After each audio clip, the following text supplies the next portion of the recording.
हम वही नहीं कर रहे, हम वही नहीं, हम तो जुट रहे हैं, वो टूट रहे हैं, अंतर है।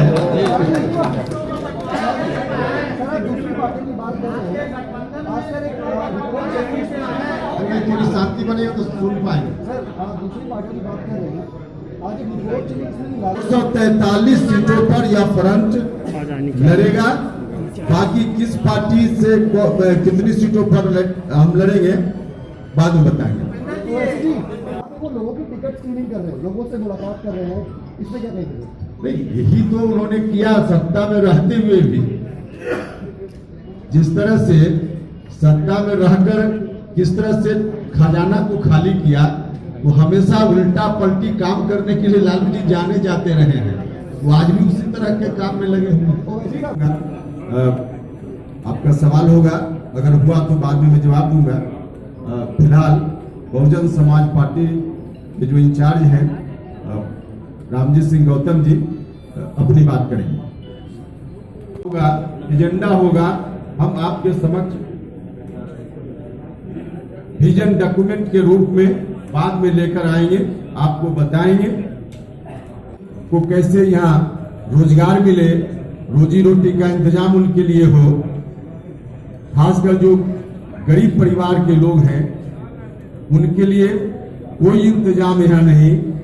उनके बच्चों का भी सपना है कि हमारा बच्चा भी आगे बढ़े, लेकिन जो गरीब घर के बच्चे हैं उनका सपना चकनाचूर हो रहा है, रोज हो जाता है और पीढ़ी दर पीढ़ी बर्बाद हो रही है। पिछले 30 वर्षों में कितने लोग आए जिनका जन्म हुआ होगा 30 साल पहले, आज 30 वर्ष की उम्र में, उसके बाद जिन बच्चों का जन्म हुआ होगा, आज आना ही पड़ता है, यहाँ कोई उपाय नहीं। इस गठबंधन की ओर से हम कहना चाहते हैं कि बिहार में पढ़ाई, दवाई, कमाई, किसानों के लिए सिंचाई, कार्रवाई और सुनवाई, तमाम चीजों की अच्छी व्यवस्था यह गठबंधन करेगा। सत्ता में आने के बाद हम उम्मीद करते हैं कि बिहार की बड़ी आवश्यकता होती है। एजुकेशन के बिना कोई भी आगे नहीं बढ़ सकता। इस राज्य में एजुकेशन की वह सीढ़ी जो सरकारी विद्यालयों, महाविद्यालयों के माध्यम से लोगों तक पहुंचती थी, नीतीश कुमार जी ने उस सीढ़ी को तोड़ कर रख दिया है। अब गरीब घर के बच्चों के लिए कोई उपाय यहाँ शिक्षा के संदर्भ में नहीं।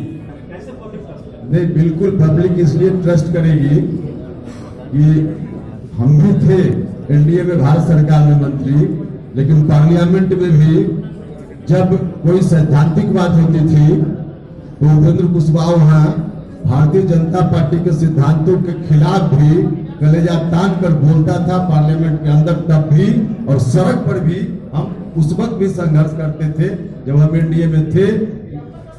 कुछ भी उस तरह का 15 साल दिए, 30 साल, सिर्फ 5 साल इस गठबंधन को बिहार की जनता दे। हम बिहार की जनता से आग्रह करते हैं, निवेदन करते हैं, 5 वर्षों में हम लोग करके बताएंगे कि नौजवानों को रोजगार कैसे मिलता है इसी बिहार की धरती पे, शिक्षा की अच्छी व्यवस्था सरकारी संस्थानों में कैसे होती है हम बताएंगे। इलाज के लिए लोगों को दिल्ली नहीं जाना पड़ेगा, यह करके हम दिखाएंगे।